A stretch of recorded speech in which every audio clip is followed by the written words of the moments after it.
Oi. Oi, obsidian. Oi.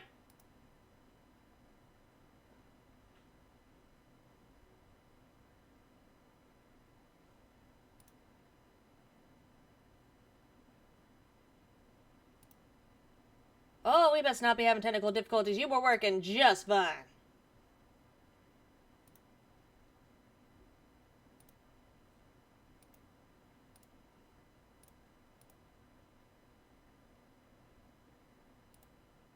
There we go. Fucking hell.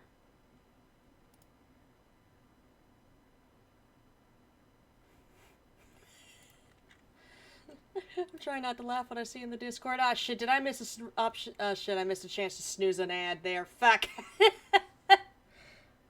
No! I was trying to snooze the ad. Damn it. Oh well. Get the background music going. Anyways, welcome everyone to this month's writing stream. If this is your first time here on the channel, my name is Dragon Orhats. I'm a Dragon Girl VTuber with a bit of a foul mouth. And well, for this month's writing stream redeem, we're going to focus on my homebrew D&D campaign. More of, like, just organizing my, gods pantheons a little bit, as well as going into a bit more in-depth, at least on stream, about these guys and how they work.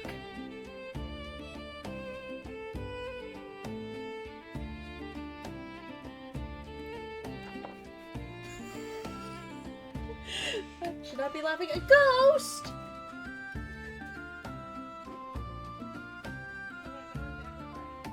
I know he's earned the right, but come on! I just started. You can't wait 15 minutes? Couldn't wait 15 minutes. Headphones are off. I gotta close the door. Thank you. What are you looking at like that? You look mature. Don't be mature.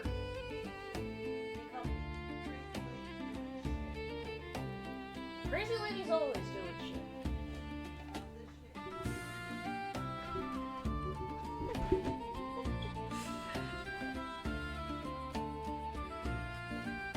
On the bed.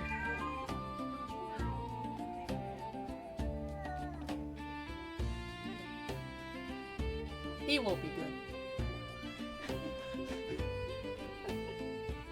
Anyways, that interruption aside, like I said, this is mainly just to organize. I've got my list of my gods here. I can't exactly show this and the Obsidian Vault at the same time, because if I do Streamlabs, it's gonna go, what the fuck, and then attempt to kill my firstborn.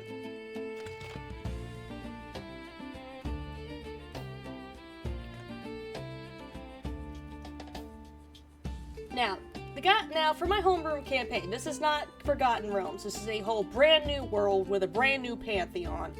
Technically, pantheons. And they don't work like the Forgotten Realms gods. While Forgotten Realms gods more of our, fuck you, I'm in charge of everything, gods in my homebrew world meld. Hold on, do I need to recalibrate VTube Studio again? No, I do not. Gods in the world of meld work more like keeping things running, keeping nature and, like, the fundamentals running. They do have some control over it, yes, but they're more of just to keep the machine running. Making sure the cycle of life, death, birth keeps going the way it's supposed to. Making sure things, you know, function the way that they need to for life to continue going on, for, you know, everything to keep moving forward.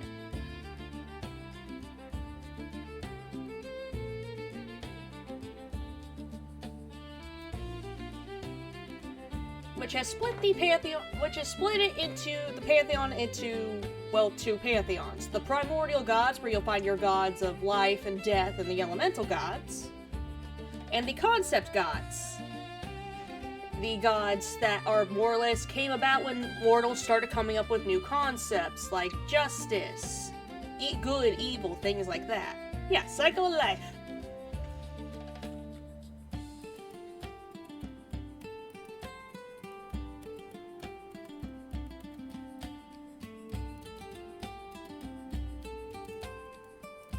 So without further ado, make sure I'm spelling my own god's names right. No, I am not.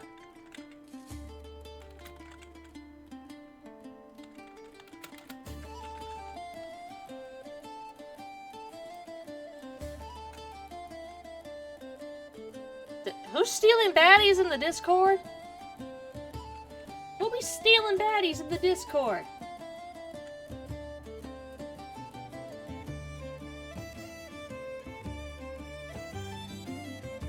What the hell y'all doing?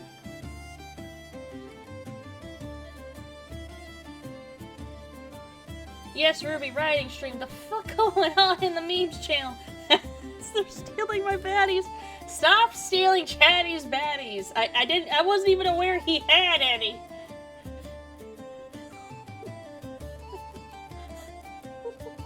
This is probably why he didn't make us aware he had any.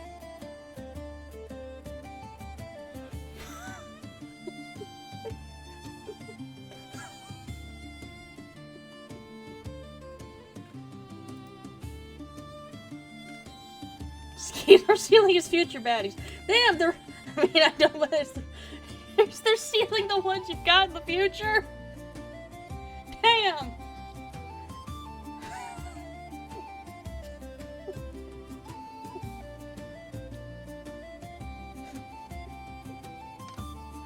Oh, I love my community. I lost my train of thought. Shit. Can't have baddies now, can't have them in the future, can't have shit. That's your lot in life, apparently.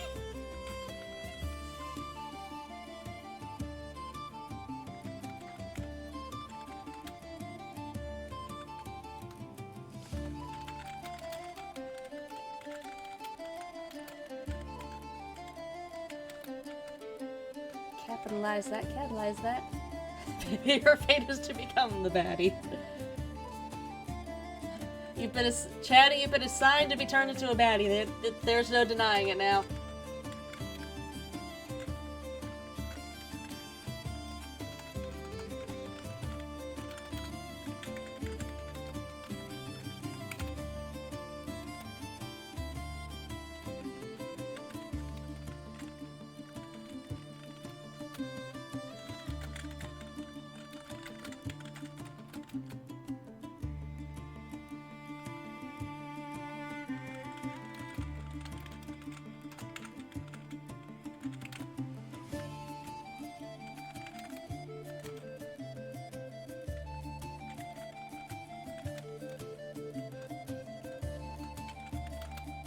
Thank you, spell check, for actually hitting the words that I need you to spell check.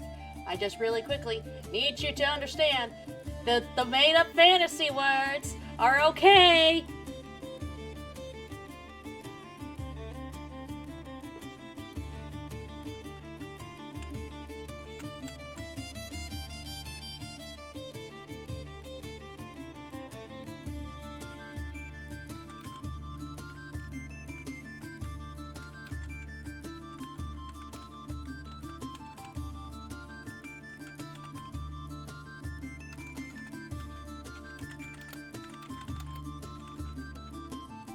Oh, it doesn't do the EM dashes. Then again, I should get in the habit of not using those. Apparently that's a sign of it. Apparently that's a sign of AI. Which I think fucking sucks.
Why no subathon? I just finished a 33-hour one. You can be fucking patient for that redeem to come back on. You, Phoenix, and everybody else can be patient about that. There's a over $100 payout waiting for me. I think I've taken enough of y'all's money.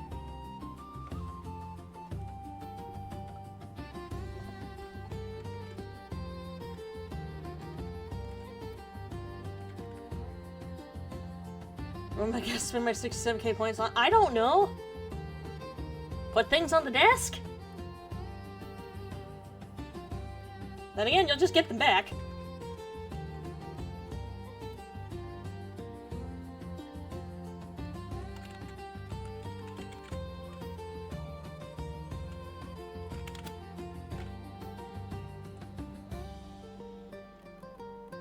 See? Put things on the desk. I'm putting something on the desk.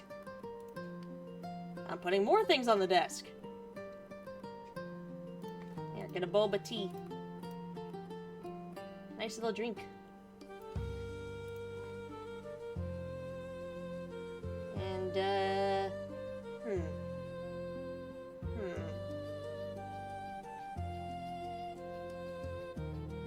Yeah, get the Ace Pride mug on there.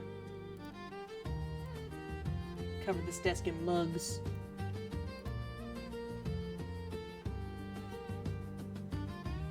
So let me double check something here.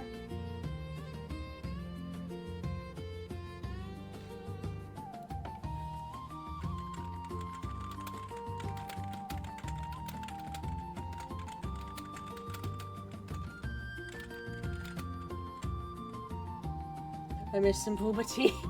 I don't have any. Unfortunately, I cannot give you booba tea unless you're okay with me swimming across the Atlantic to get to you.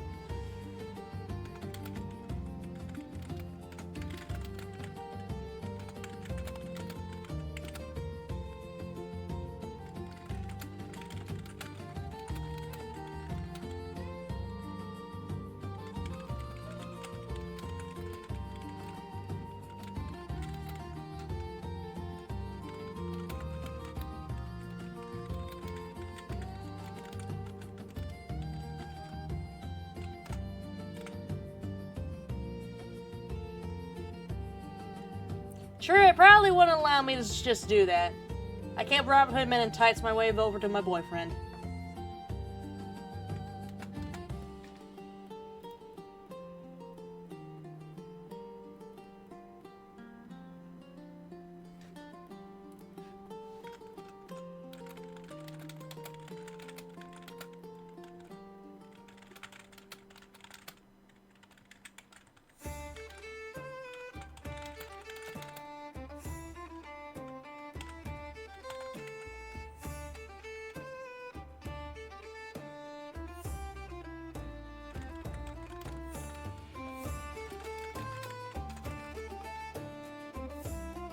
Once again, I must make sure I'm spelling my own god's names right.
The word form too many fucking times. Cannot use that too many fucking times.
I will be speaking a bit more about Aurora here in a moment.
Alright, I guess I can go more in now into our goddess.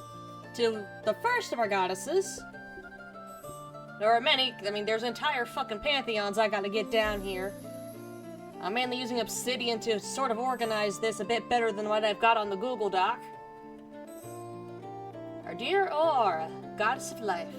One of the eldest known of the primordial pantheon in recorded history, Aurora oversees the creation and rebirth of living things in Meld. Using her sculpting tools to give form to the soul, both new and old, the cycle of life and death continues to turn. It is said that she gave form to the first of the mortals out of the clay, wood, and stone in the days of antiquity.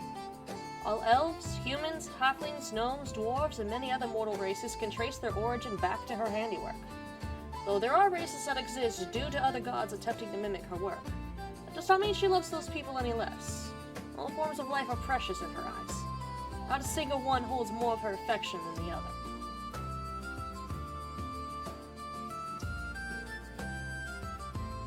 Though her spouse Cybris and her children do hold a special place in our heart.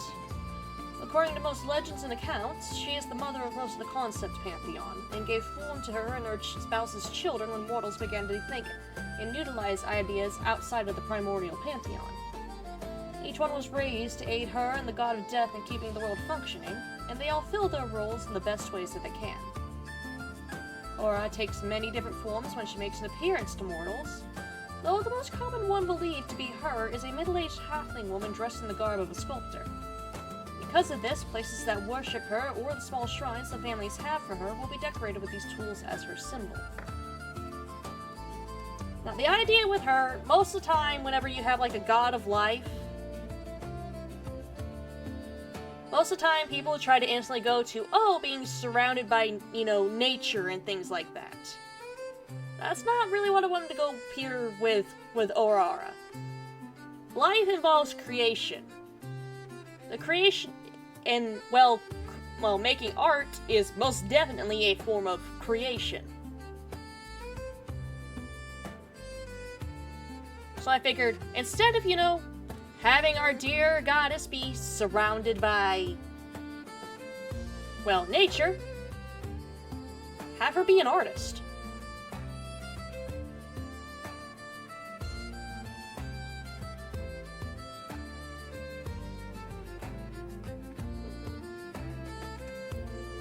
You know, have her work with, you know, giving form to these lives, whether they be new or whether it be someone being reborn. Why am I being bonked? What did I do? I haven't even said any unhinged shit.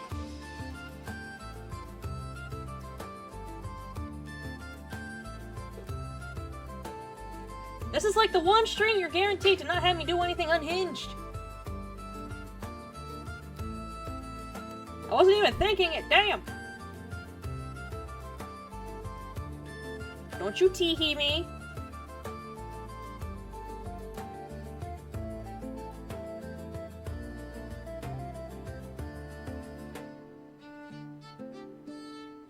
Also, if you do pay attention, she is, in fact, married to the god of death, Cyprus. Now, I've never been, like, the biggest fan. Granted, yes, I'm neutral at best about, like, the idea of life and death constantly being at odds with each other. I will tee-hee you whenever I desire. Don't you tee-hee me. I will find you.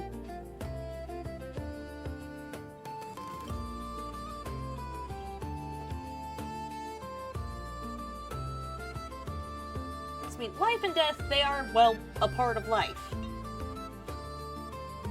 Death is just part of the natural cycle of things.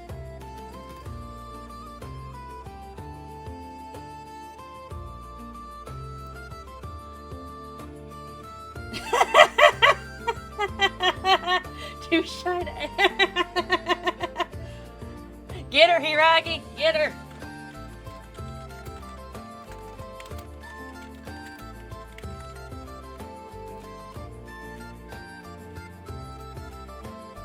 Let's get the links going.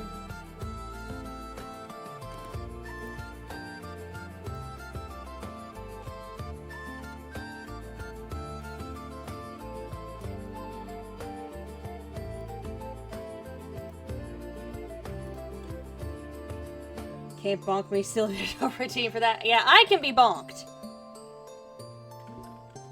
But I haven't done anything. Yeah, this is like the one stream you're guaranteed to not have me do unhinged shit. Tomorrow, however, you're at risk.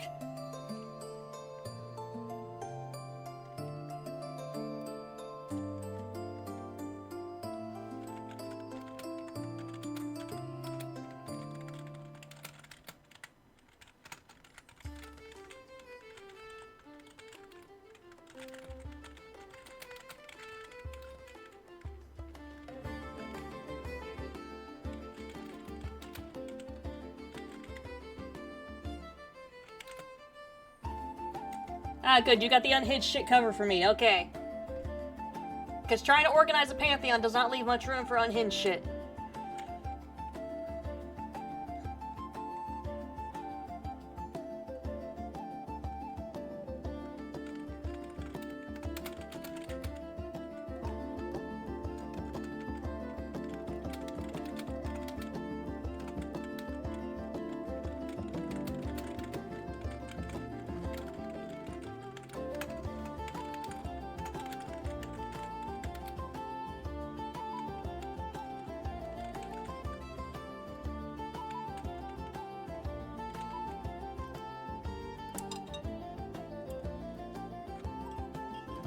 Stopping to get a drink.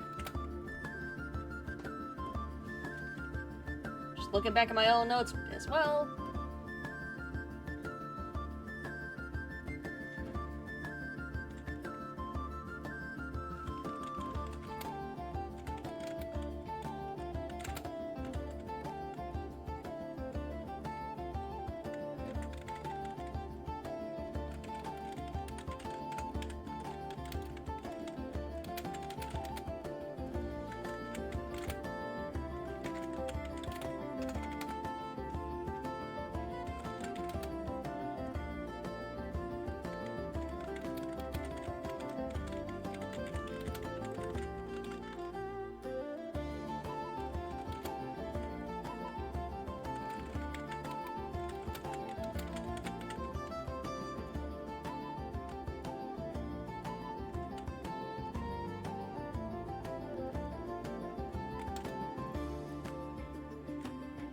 I'm also trying not to go completely silent. How the fuck do people do these kinds of streams on a regular basis?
notes again.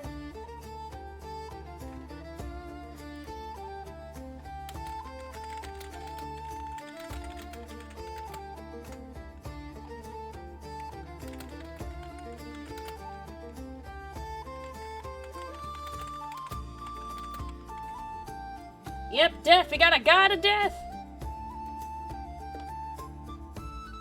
And for once in a homebrew campaign, not an evil god.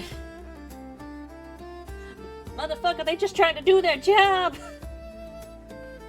Why are you running?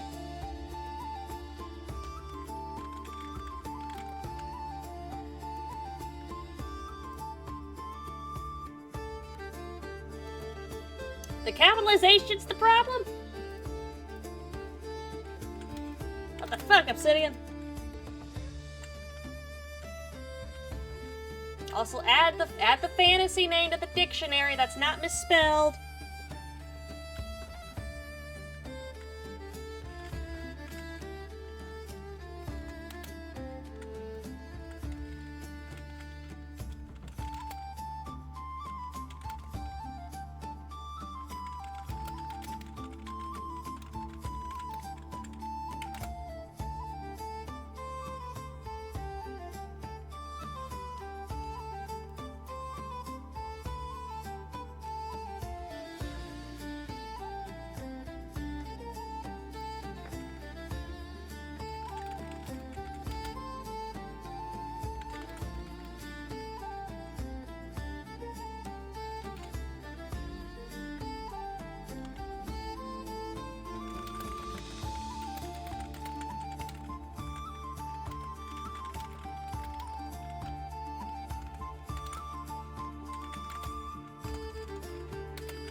I can hear the English teacher getting at me with the grammar with that one.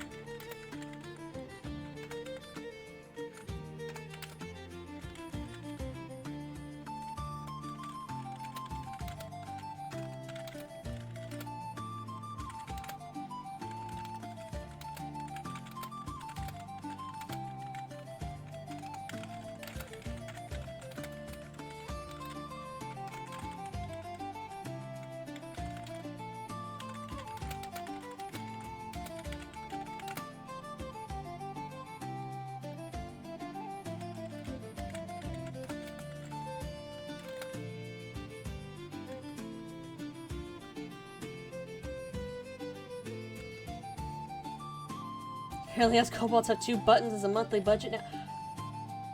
Like, the button redeems? Or, like... I... Do you reckon we'll get 1 shiny a year eventually? Look, every time I try to give y'all a shiny, you throw the shiny back at me. I gave y'all the buttons as a compromise because that's the one thing you didn't throw back at me. You keep giving the shinies to me. You want the shiny. If I give you the shiny, will you not throw it back? Because that's what normally happens every single time I give one of y'all a shiny. You give me the shiny back. It wasn't the right shiny? Alright, there is a pile of shinies nearby the entrance to the lair. You are more than welcome to take them. Don't hand them back to me. Don't throw them either.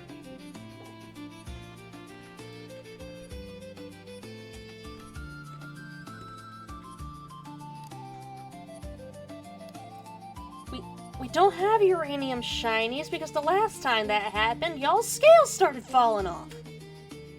Yes, that is a nice shiny. That is your shiny.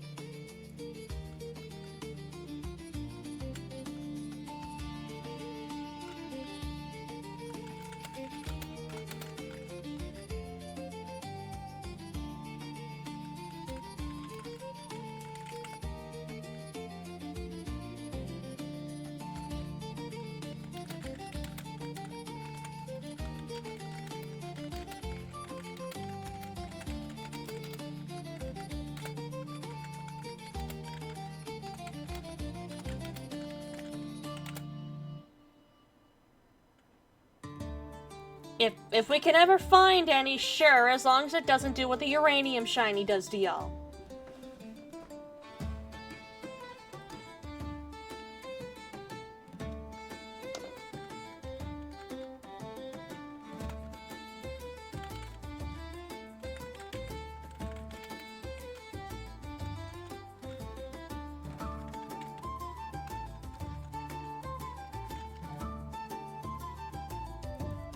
Then no!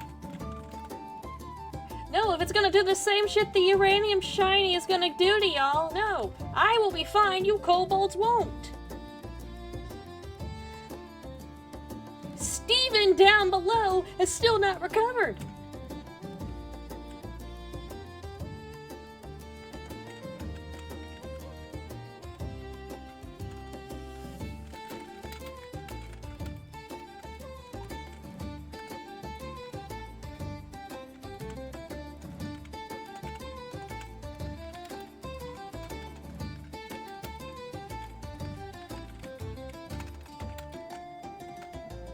Capitalizations. Obsidian's not gonna stop yelling at me.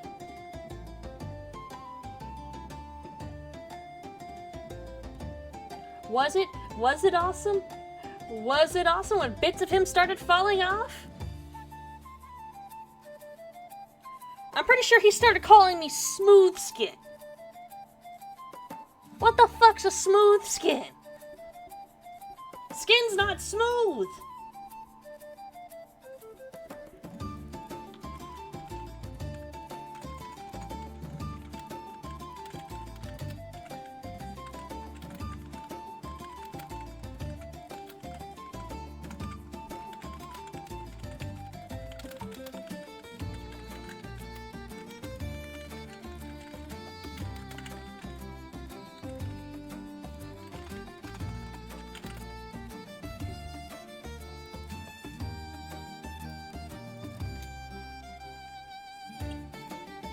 Well, our kobold's cool as cobalt. No!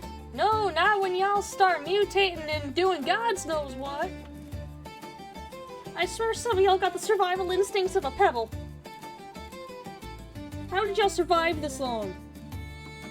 And why did you come to me?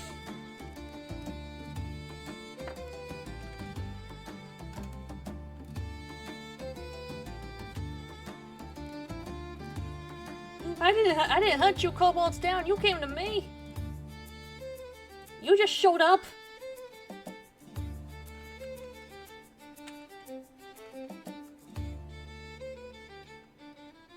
No.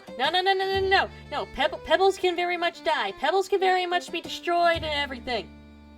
The pebble just doesn't avoid the danger. Oh no. You have the survival instincts of a blobfish.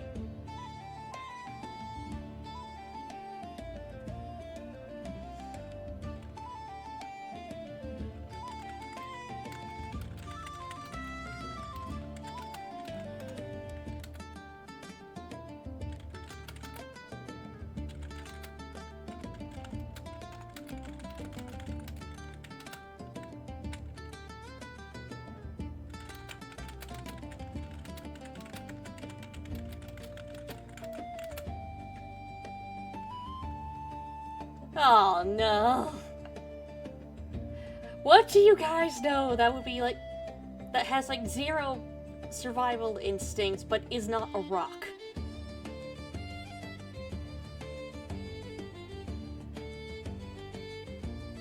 You have the survival instincts of a drunk cow, and I forgot to turn off the... That's what I forgot to do. I remembered everything else but that.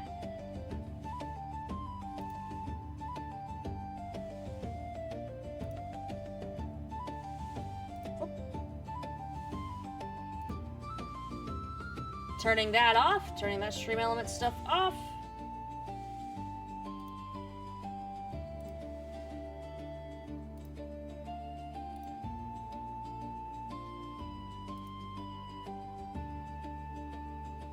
I've told my wolves once. Yeah, but did it exactly run away when something came to kill?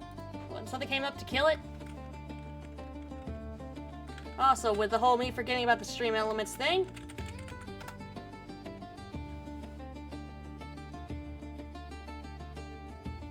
Tapping the sign. There is a human being behind here. Human being does human being shit. There's a human being behind the screen. There's a person.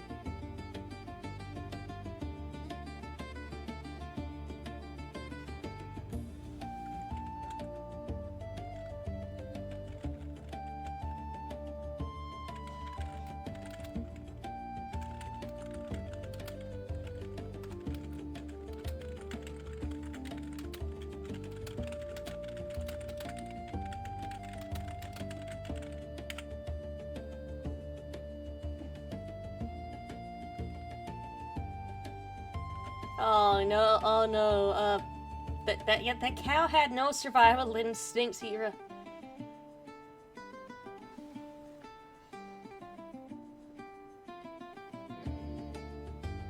Yes, it does. Yes, it does. But also, you kobolds got no survival instincts a lot of the times. Alright, Cyrus. The god of death. The great equalizer, the shepherd of souls, spouse of Aurora. One of the two eldest of the primordial pantheon in recorded history. While their wife creates or rebirths souls for the cycle, Cyrus guides souls to their respective afterlives or to Aurora to be reborn. Many fear death, though there does not seem to be much reason to fear Cyrus. Their role is simply to be a guide for those no longer living, though in their confusion and fear, especially after particularly gruesome deaths, they often flee from this gentle god. Thus they wander the world, a lantern dangling from the shepherd's hook to hopefully lure the souls of the lost to their side. If you see an elf with skin the color of the void, onyx eyes, and a cloak flowing with no wind, you may have caught a glimpse of Cyrus. They are also the other parent of most of the concept pantheon.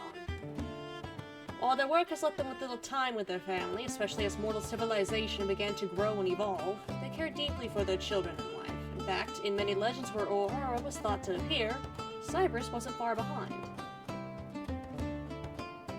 Usually their symbol, a shepherd's hook with a lantern hanging from it, can be found on the entrances to graveyards and cemeteries. It's thought to be a way to have souls stay in one area to make it easier for Cyrus to find them, and to potentially ward off any necromancers who would seek to desecrate the graves.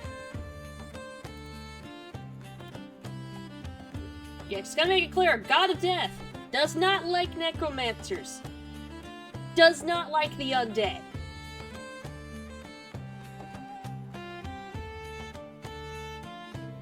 You fucking what? Put that back! Put them back! Put them back! Put them back! Good gods, what have you done?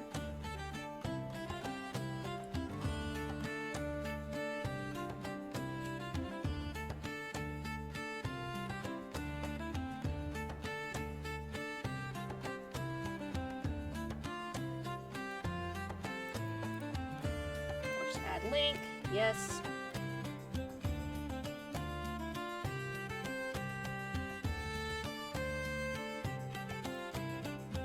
Who's next on the list?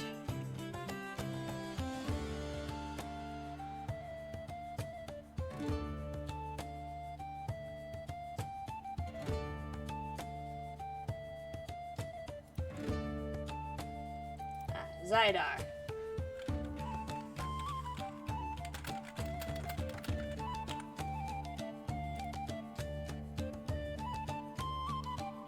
Now these links are mainly to like keep up with like family connections.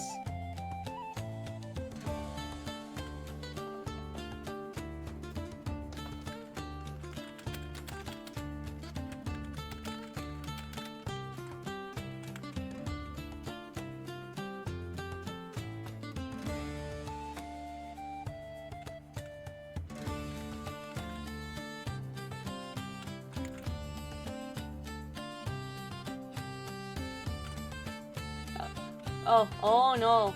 Actually, no, not gonna quite go with time with this. Like, I forgot I added that part of that note.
Again, double checking spelling.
Alright. Zydar, God of the Sun. I promise I did not mean to go quiet for that long. I am trying not to go too quiet.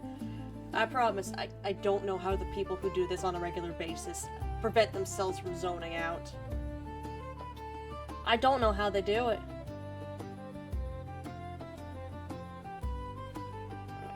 One of the twin gods of the Celestials, Zydar's domain is the sun and all that it governs. Daylight. It's the wrong it's. That's why we sometimes read back.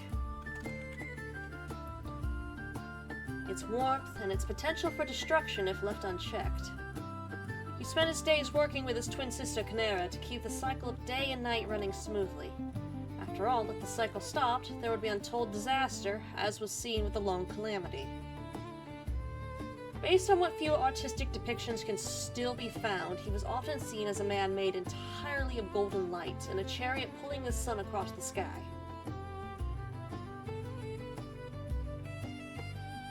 Okay, it's with an apostrophe is a contraction of it is. It's without the apostrophe is ownership. Yes, it's weird. English is 3 languages stacked on top of each other in a trench coat, and they're hanging out, and it's hanging out in dark alleys, beating up other languages for their vowels and words.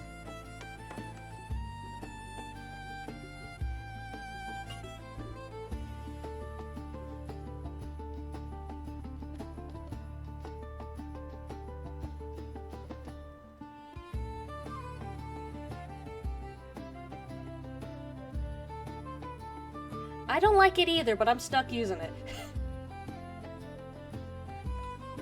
I'm in too deep. I've been using it for over 2 decades. We're in too deep.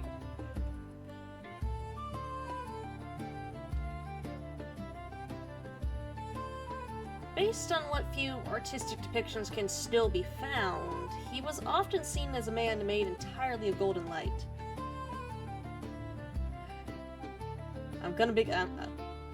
I'm trying to learn Portuguese. Just trying to find the stuff to do that.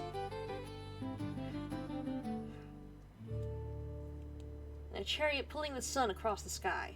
Sadly, what was potentially his symbol has been lost, as many of his and his sister's temples were destroyed after the Long Calamity. In many areas, the underground have outright banned his worship. After all, the Long Calamity began when the sun and moon stopped moving.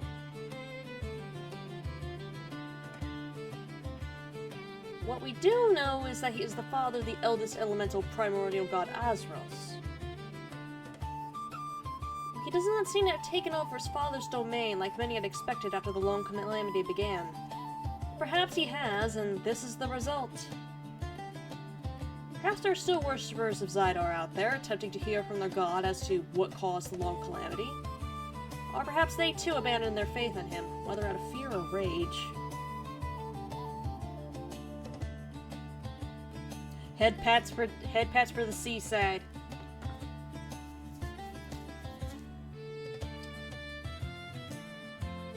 But yeah, with the world of Meld is what is called tidal locked, which means one side of it is permanently facing the sun, and the other side is permanently not. It is no longer rotating.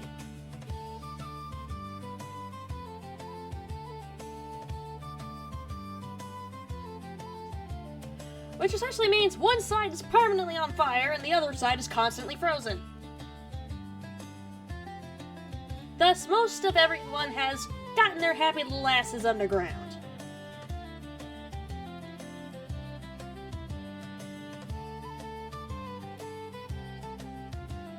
Now, one thing with that type of situation, like with Zydar here, would be me thinking, okay, in that situation, how would...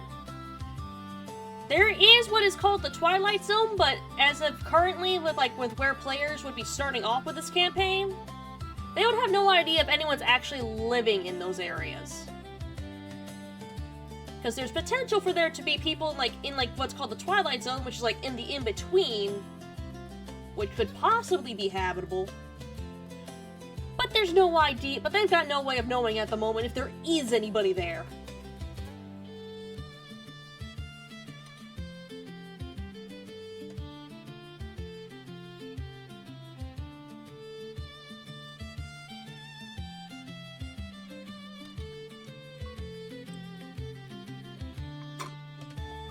Now, one thing with now, it would be natural for if this type of disaster were to happen if the sun and moon were no longer doing their job. It would make sense for people in their panic, in their fear, to look for something to blame. Hey, the god of the sun would be pretty fucking easy to blame for this. Same with the goddess of the moon. Though we have no way of knowing why, currently, even though people have tried to get into contact with these gods to figure out what happened, they are either not answering or can't answer.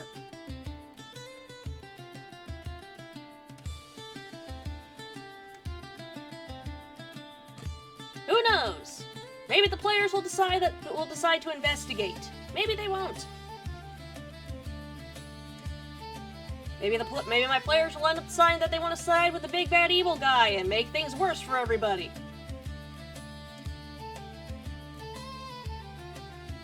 Maybe the players will say, fuck it. We're not going to try to figure out what happened. We're going to try to make life as best for everybody underground as we can.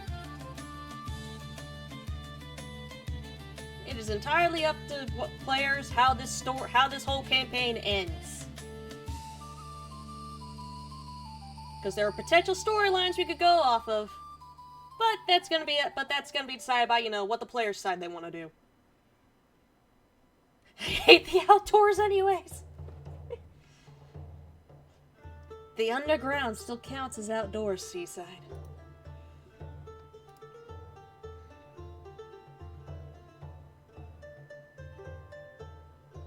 Kind of Stardew Valley in the underground. I mean, you could. There are certain places that have started that are on that process.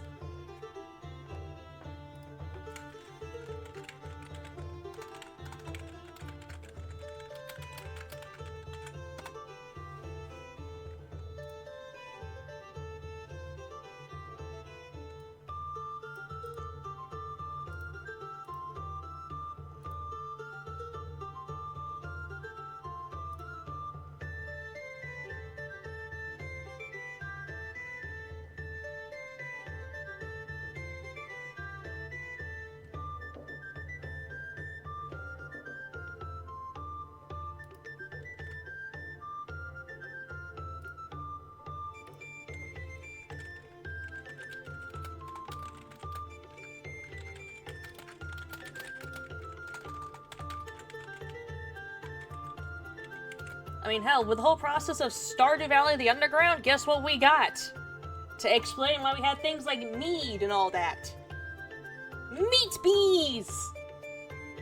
You now have extra reason to keep your unionized insects, happy. Regular bees will leave. Meat bees will eat you.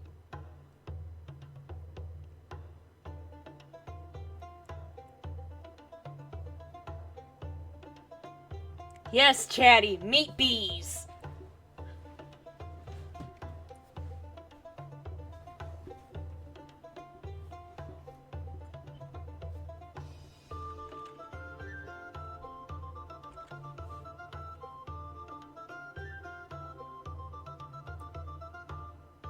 Meat bees honey is highly toxic, though.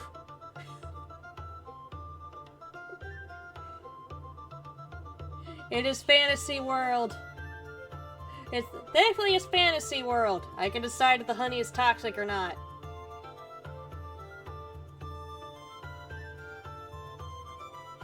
We are not blending the bees. We do not blend the bees. But, these bees aren't like the IRL bees that make, the meat, that do actually eat meat and all that. No, these are more of Wizard panicking going, shit, we still need a pollinator and bees of some kind in the underground because we managed to make it to where all of our crops depend on these fucking things. Shit. But where the fuck are we supposed to feed them in the meantime? I don't know, make them eat meat? Genius!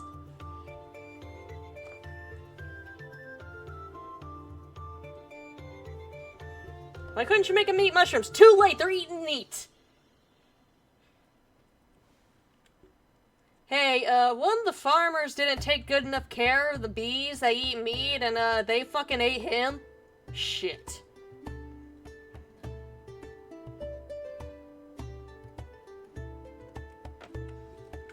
So yeah. Take good care of your unionized insects. They might eat you.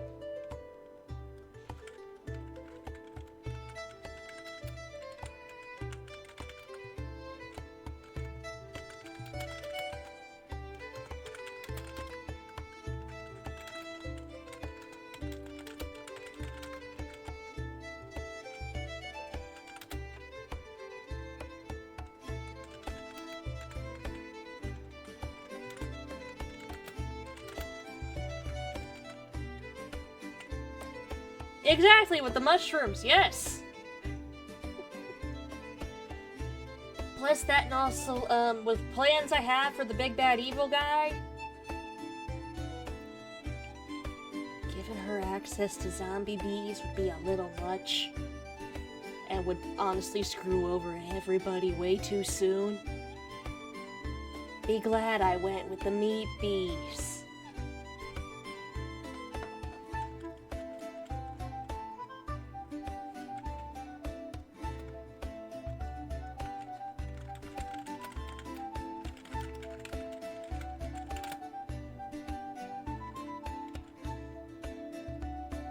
Zombie bees are real. We made them. We'll be glad there aren't magical zombie bees, then. They could be worse.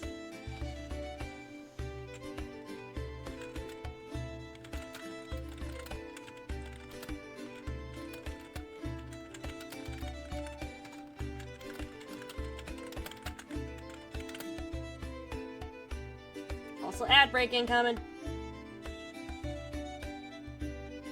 I would love magical zombie bees.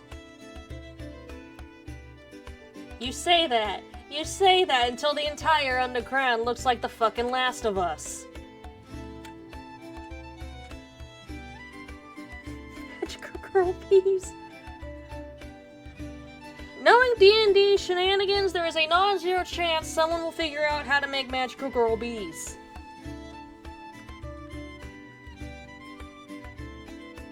Microprocessors and dead insects to move them. Ah! Totally not terrifying.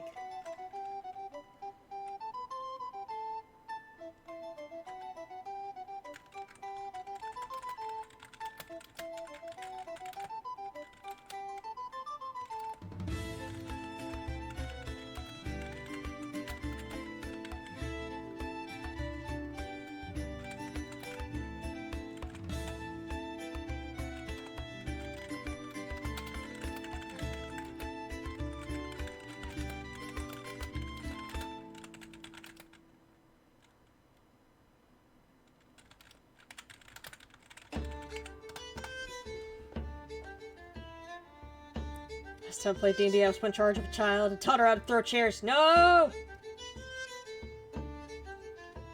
Don't weaponize the children.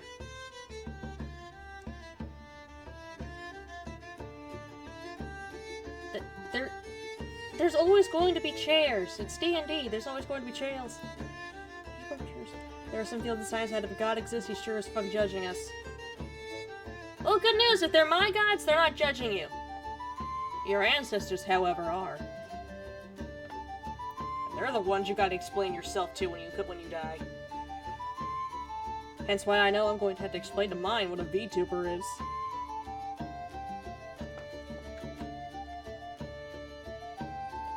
Make all chairs mimic six to the carpentry. I mean, there is the campfire mimic in this world. There's probably one or two that have lived long enough and have killed enough people traveling about that they've, put a few chairs in their disguise.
Don't all children know vicious mockery by default? Have you heard what some kids can end up saying?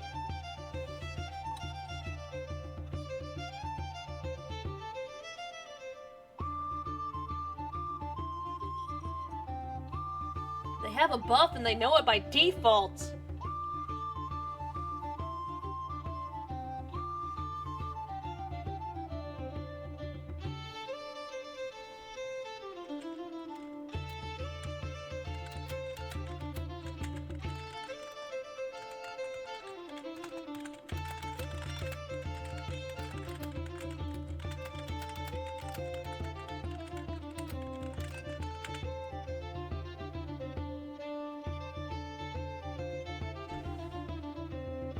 Alright, Canera, goddess of the moon.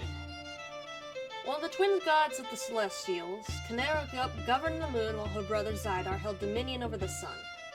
Before the long calamity, she and her brother kept the cycle of day and night in check. Though after it began, due to the people's panic and fear, most of what contained information about her and her brother had been destroyed. Based on what few artistic interpretations of her remain, Canera took on the appearance of a woman whose skin was made entirely of stars and galaxies wearing a black robe. Sadly, what may have been her symbol has also been lost, and due to her worship being banned in most of the underground, the general populace may never know what it is. Perhaps she still has worshippers out there, but it's currently unknown if there actually are any or how to get in contact with them.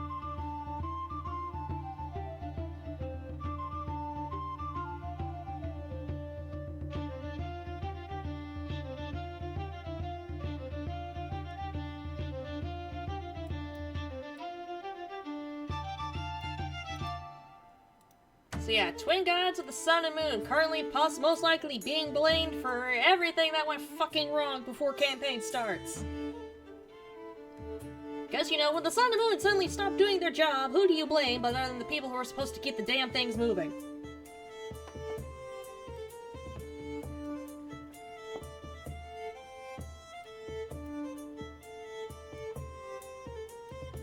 Whee!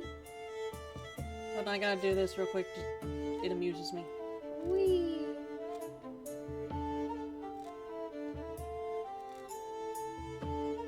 Whee!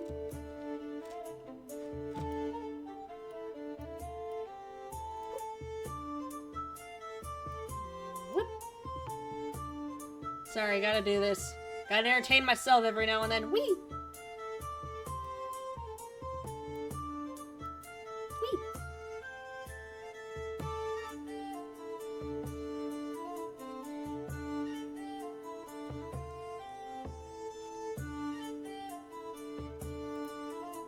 We may not actually have enough time to get through everybody in here. Oh well, this is mainly just getting me off my ass to get this done anyways.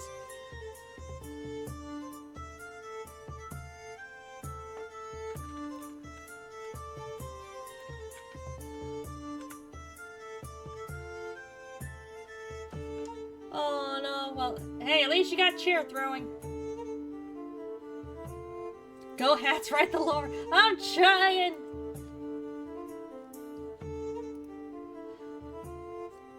I'm at least getting off my ass and doing something that I was supposed to do several months ago.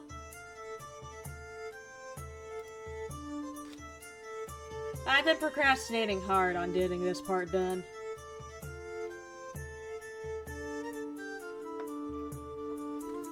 Alright, next on the list, Lear, God of Magic. Still technically a primordial god.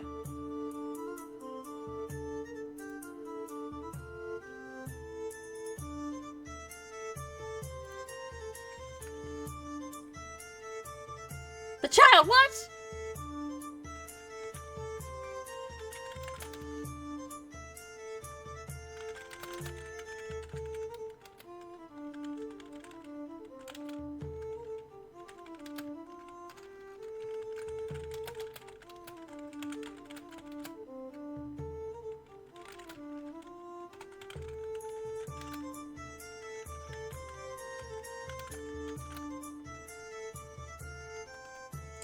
Why we got childs dying? Why are we killing the children? Why are we using the children's meat shields?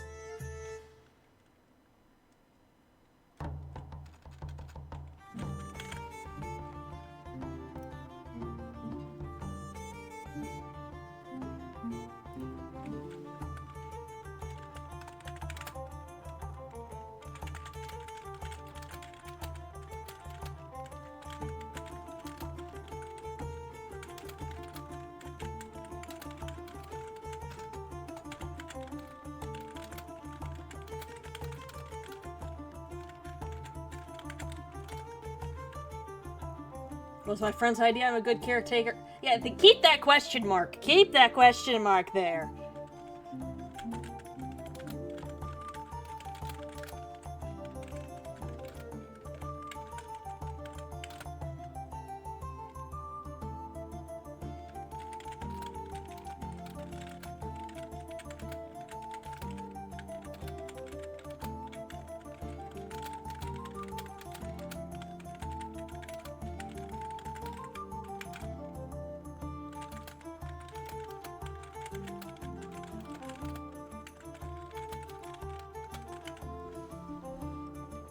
Or is he the Father of the Year award?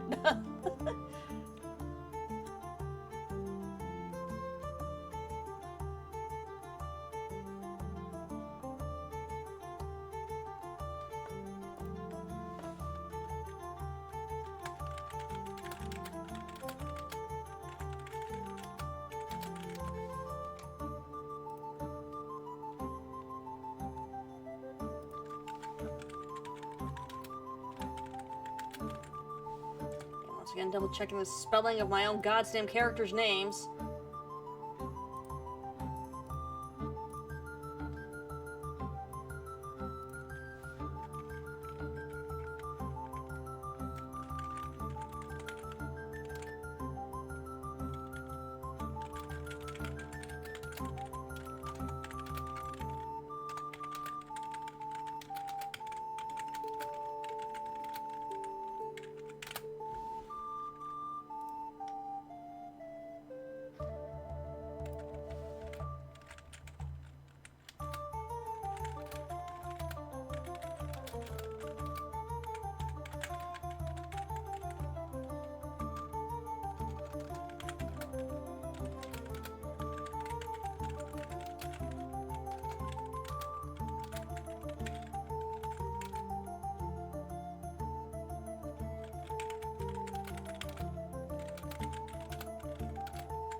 Again, double checking my own fucking notes.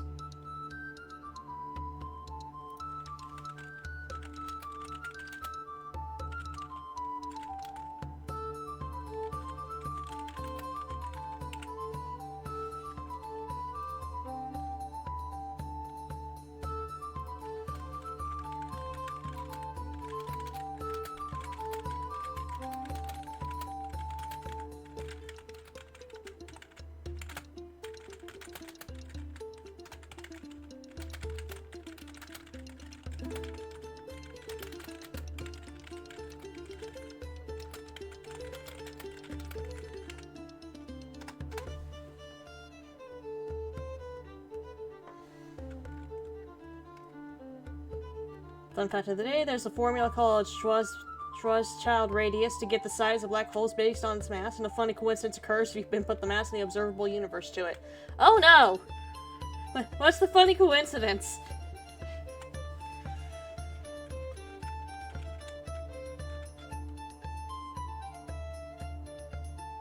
It also outputs a radius similar to the actual radius of the observable universe. Ah!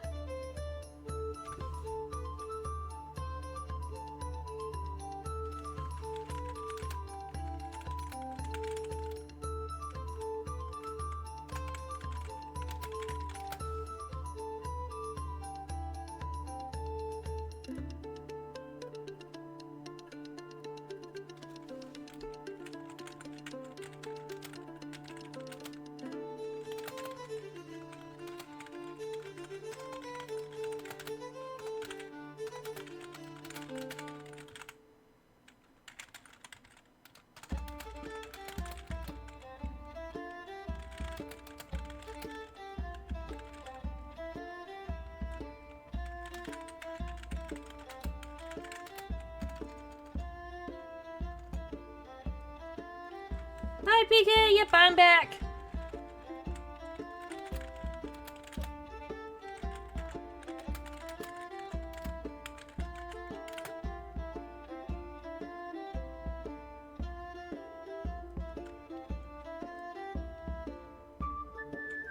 Which some people use it for... we better not be existing inside a black hole. I don't think I can take it if we existed inside a black hole. Then again, what would that change? We'd still all have bills to pay.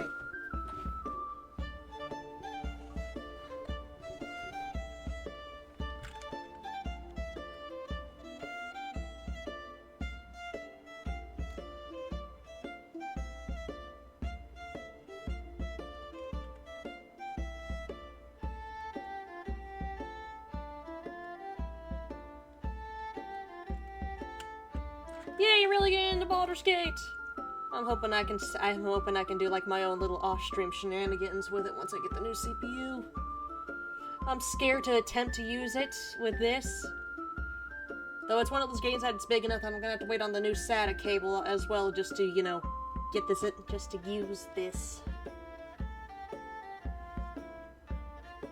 Anyways, we got Nolia here, God of Magic. Hold on, I've got more words to add. Dictionary day, I'm here.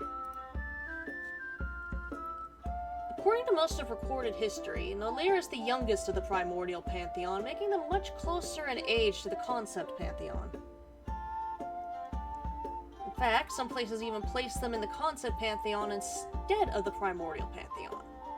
It seemed to have appeared after Aurora began sculpting the first of the mortals, granting them the gift of magic should they choose to use it. They are also the creator of the goddesses Atex and Ventun, who were made in the gods' attempts to mimic Aurora's work.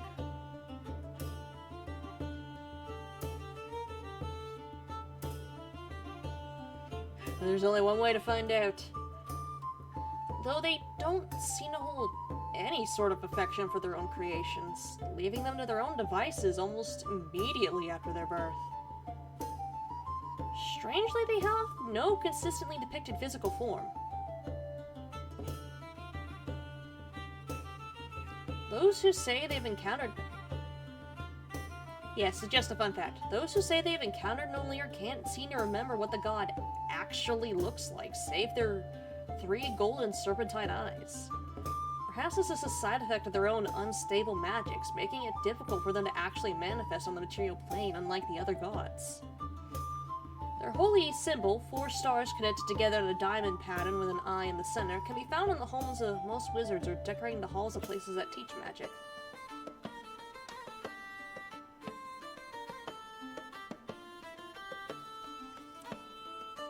So yeah, Nolir! What the fuck does Nolir look like? We don't fucking know. We just know they got eyeballs. We know Nolir has eyeballs and is a fucking terrible parent. Created 2 goddesses and immediately fucked off. And is also the reason why your wizards can cast Fireball.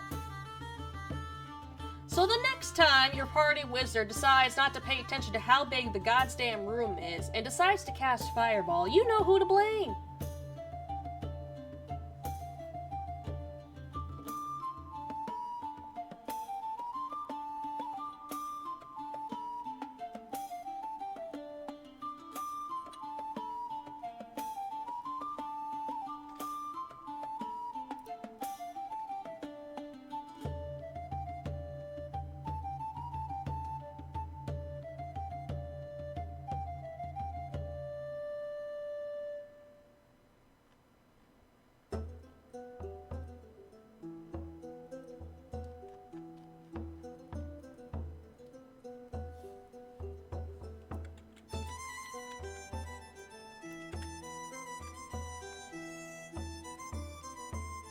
checking who's on the next of the list here. It is a long fucking list.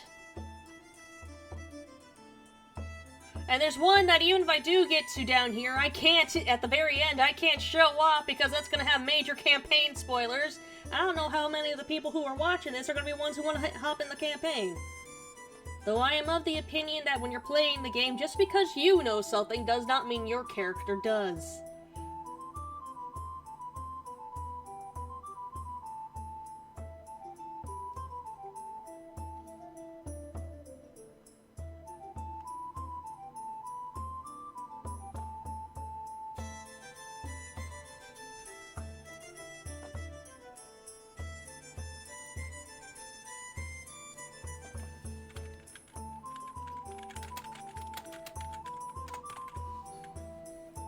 Get into the elemental side of the primordial pantheon. Though I like the idea though with Nolier here just being just one who could fit in either of the pantheons. You could stick them in the concept, because magic can sometimes just be seen as a concept. You could stick them in the primordial pantheon because, well, a lot of the magic is, well, primordial. It's older than humanity.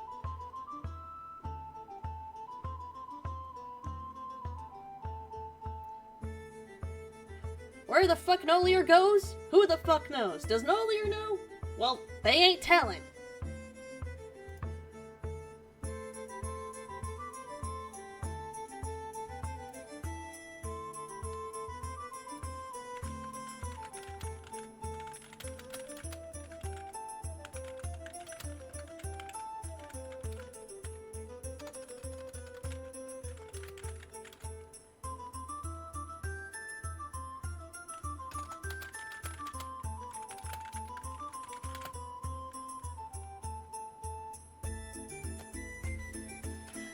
Wrong son, wrong son. Right son. Brain not working. Brain made a bad meeting. I got like 30 minutes before I got to stop, so I'm definitely not getting through all of these guys in one sitting. At least not while attempting to entertain stream at the same time.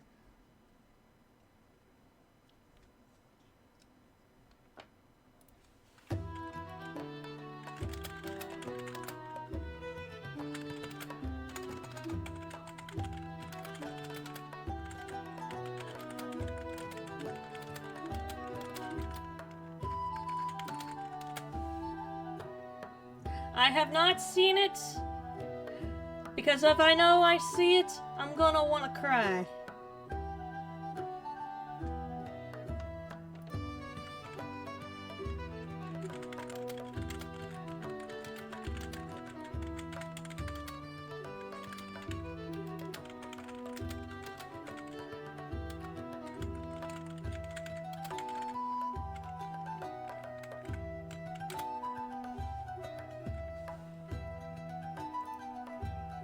Yes, probably gonna want to cry. Finally, custom outfits are back.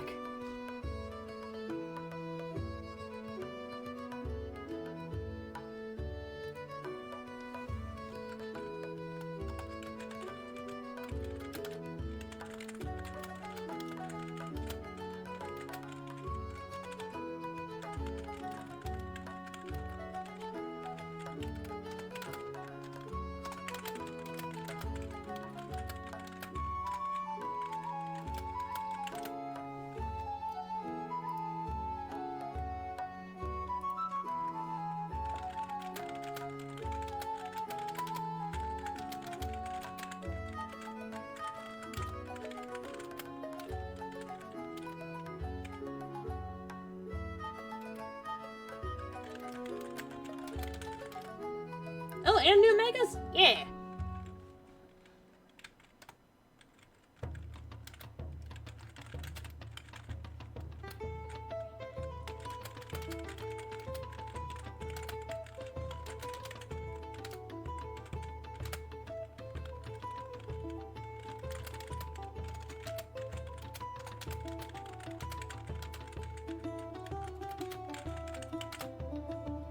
Oh, what are you happiest about?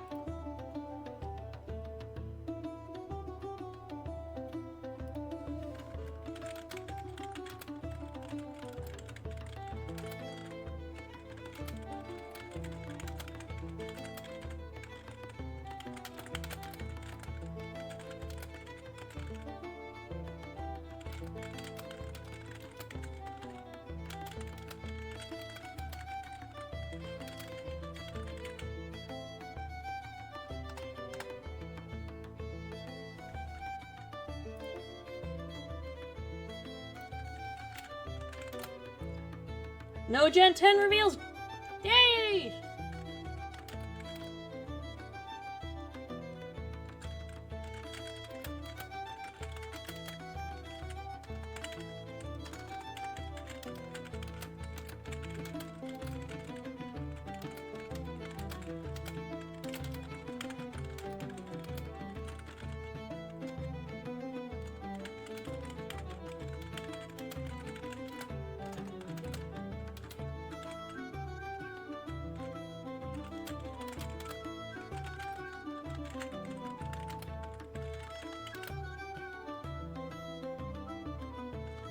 Hopefully breaking the cycle. Hopefully.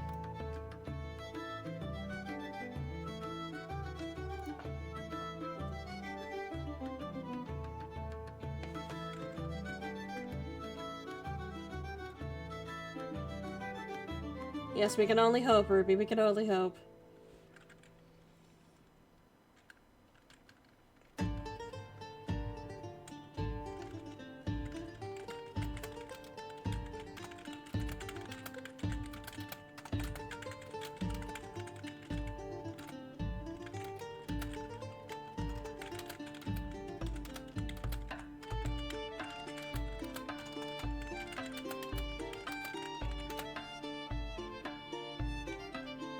Yeah, hopefully Scarlet and Violet made them think twice about that stuff, though I still want to get Pokemon Violet. I still want it. I miss being able to afford to just grab Pokemon games whenever they came out.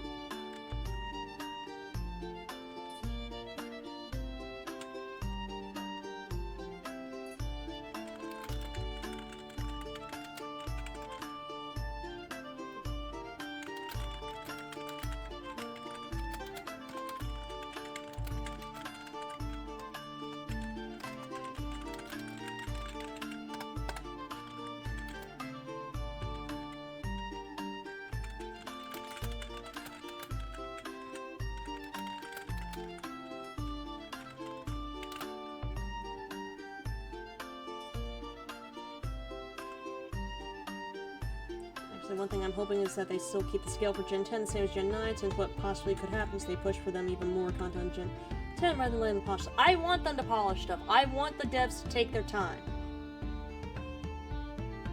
I always want the devs, when it comes to making a game, to take their time instead of pushing out a broken mess.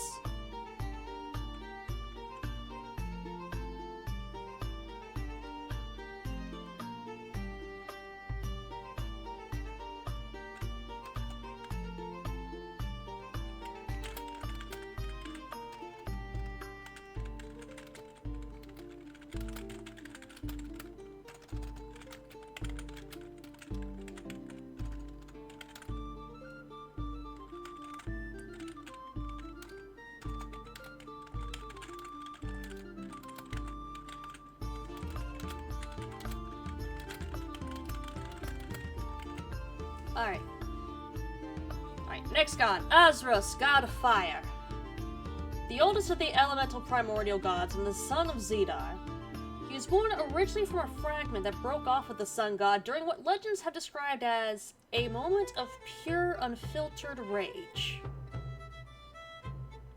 Azros is a being of pure fire, the embodiment of flame itself, both the good and bad aspects of it.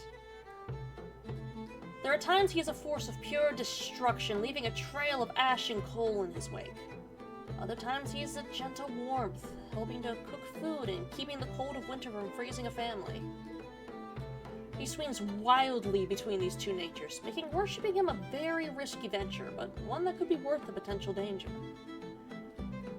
When he is depicted as taking a physical form to speak with mortals, he's seen as a tall humanoid made entirely of fire with no other discerning features. Though he rarely comes face to face with mortals, as if he were to be summoned during a time he's in a destructive mood, there is no guarantee of survival for anything in that area. Exactly, Hiragi, you get it! His symbols are both the hearth and the inferno. The hearth is seen outside of inns or in families' homes, while the inferno is often seen during times of war. Yes, Azros is the toxic boyfriend. He is also what happens when you piss off the sun god enough. Turns out, if you piss off the sun god enough, he makes another fucking god. That must have been awkward to explain to the rest of the primordial pantheon. Cider, what did you have there? We heard a lot of screaming. I don't know.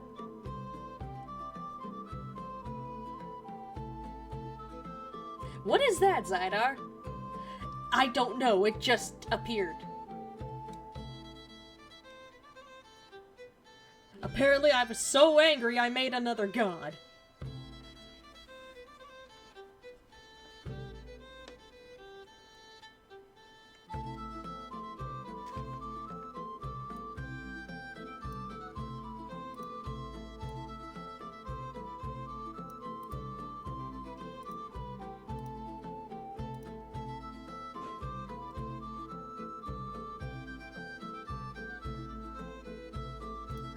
Get the links going.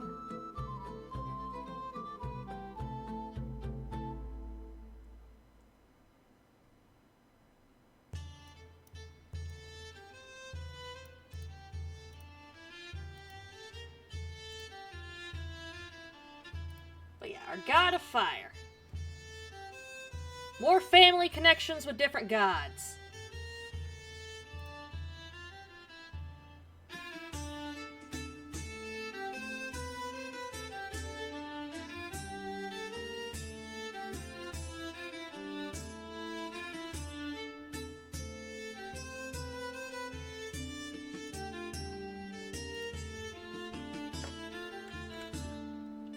Alright, next up,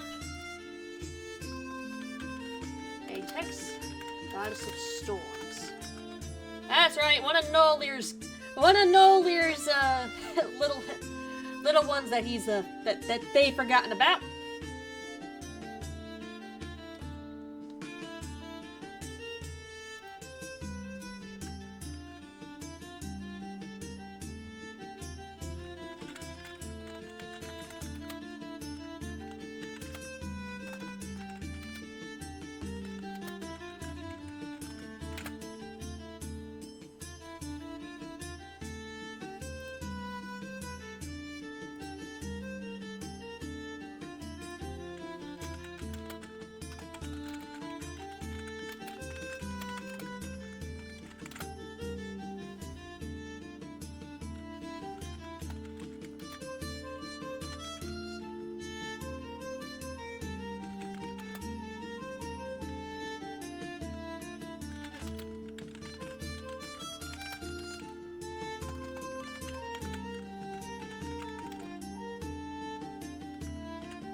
Why am I doing that? No, that was fine. That was fine where it was.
I'm trying not to zone out again and go completely quiet, I swear, I swear, I swear. Again, how do the people who do this on a regular basis not zone out? How the fuck do they keep themselves from zoning out?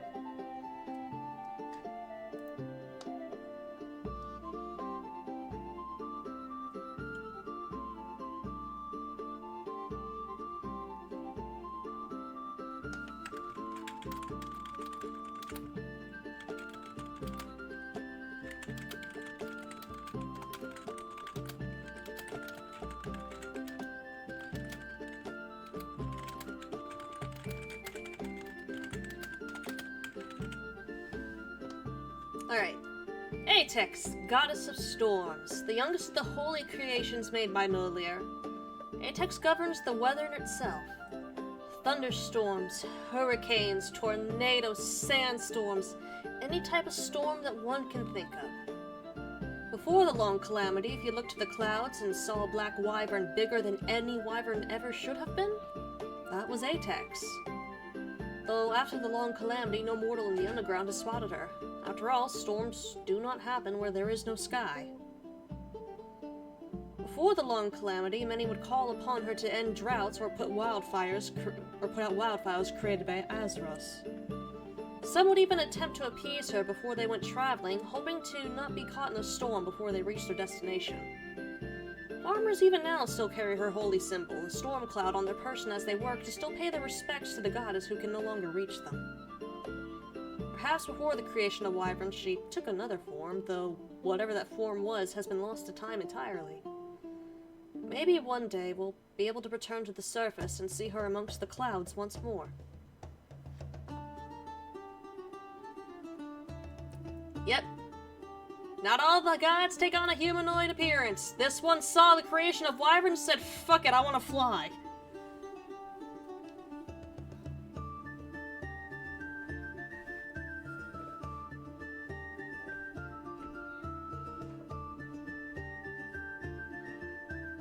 But you know what? Good for her!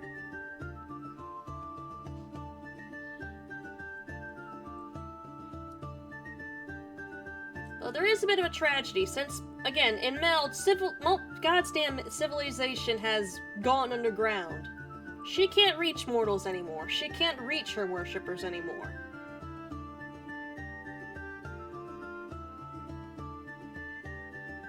After all, maybe some of the effects of a storm can reach the underground, but the storm itself can't go in a cave.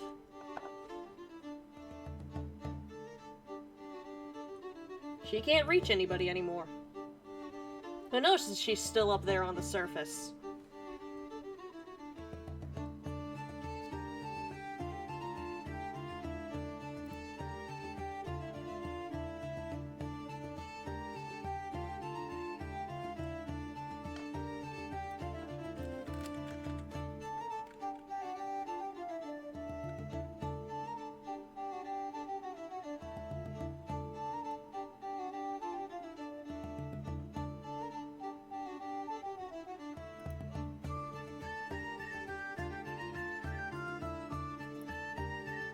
Next on the list, hopefully, might be the last or second to last one I do, Ventune. If I could spell my own gods' names right, my own creations' names right, because I don't actually worship you guys.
back of my own notes.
Hydration check, yep, taking a drink.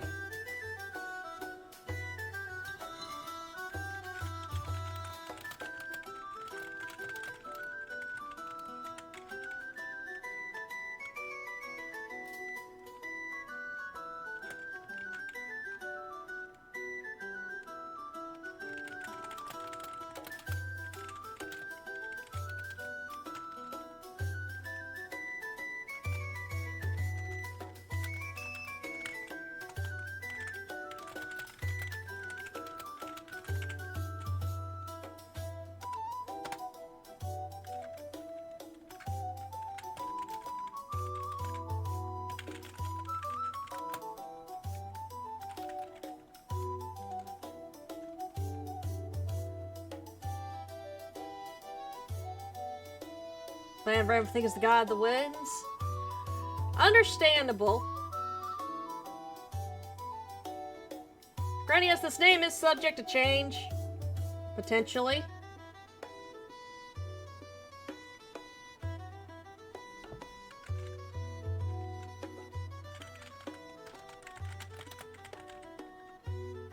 Well, I mean, she is the twin sister of a goddess of storms. Maybe there's a little bit of her sister's influence in there.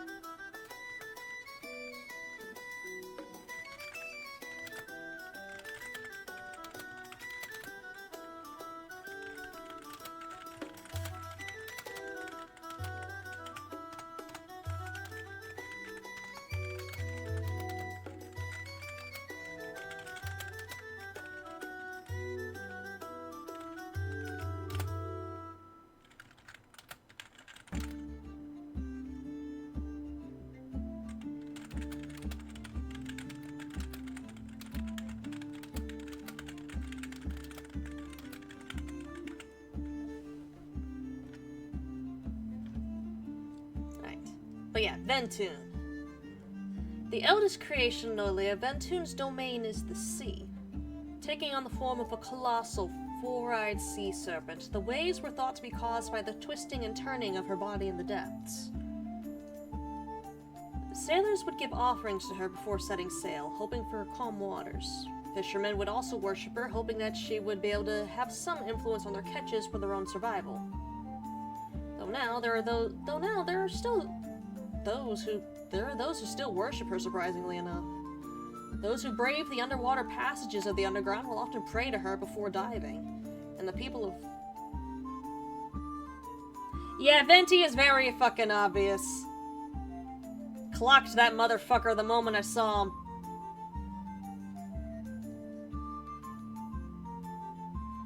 And the people of Or's Rest, near that massive underground lake, have even sworn to have seen her in the water below. Though it is unknown if this is true or not. If you see someone wearing something on their person that looks like a serpent curling around a fishhook, you have found a devoted follower of Ventun. In fact, the few boats that still exist are covered in these symbols.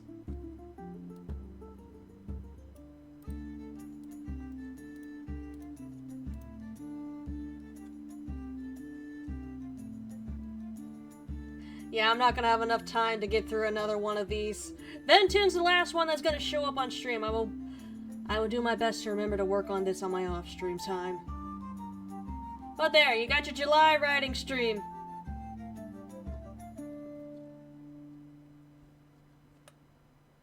But yeah, like I said with these guides, they're less of rulers and more of keeping things moving.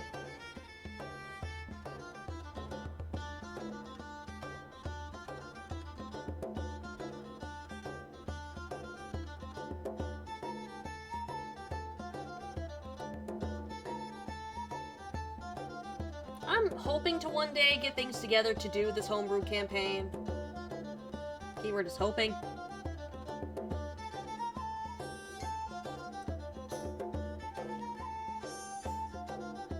I mean, I wouldn't mind streaming like the campaign, but at the same time we run into what is called...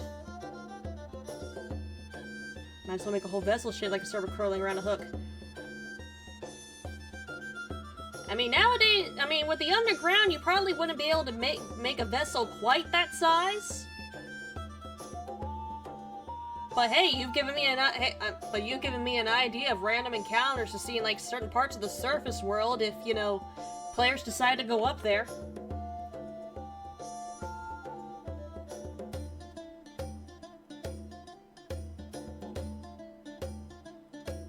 But that's gonna be it for today. For those who did tune in, I do hope you enjoyed. I will be back again tomorrow afternoon for some more Identity 5. I do hope to see y'all there if you can make it. You know the usual socials. Linktree link should be down below with all relevant social media, as well as direct links to the Throne wish list and the Ko-Fi. You want to support me ways other than through Twitch.